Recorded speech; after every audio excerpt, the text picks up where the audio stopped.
Cricket हा संस्कृती असलेला सभ्य लोकांचा खेळ, तो नुसता खेळ नाही. एका अंपायरनी, इंडियन अंपायरने सांगितलं की तुला सर्वात कुठली टीम आवडते, तुला सर्वात कुठला कॅप्टन आवडतो. तर त्यांनी सांगितलं की मला केन विल्यमसन आवडतो, न्यूझीलंडचा कॅप्टन. सगळे लोक म्हणले तुला भारतीय लोक नाही आवडत, तुला हा नाही आवडत, तो नाही. Kane Williamson. आणि त्याला कारण की नुसतंच मैदानावरचं त्यांचं वागणूक ही सभ्यतेची नसते. तर आता जमाना जो बदलला की आता थर्ड अंपायर कडे डिसिजन जातो. पूर्वी तो जात नव्हता. अंपायरवर विश्वास ठेवायचा, त्यांनी घेतलेला निर्णय दगडावरची रेख, प्रश्न संपला. आता तो थर्ड अंपायर कडे जातो. थर्ड अंपायरचं तू जर का पाहिलं असशील तर तुम्हाला थर्ड अंपायर कडे जायचं असलं तर कॅप्टन असं करतो आणि मग तो असं करतो, मग थर्ड अंपायर कडे जातो.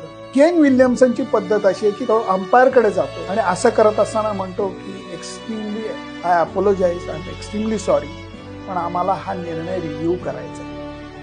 म्हणजे तुमच्या गोष्टींवरती मी ऑब्जेक्शन घेत नाही, मी तुमचे ज्ञान, तुमचा अंदाज हा रिस्पेक्ट करतो, म्हणून मी माफी मागतो. बहुतेक कदाचित हा चुकलेला असा. इतकी सभ्यता आहे. का नाही त्यांच्या प्रेमात पडावं न्यूझीलंड टीमच्या, न्यूझीलंडच्या खेळाडूंच्या? याला म्हणतात क्रिकेटची सभ्यता.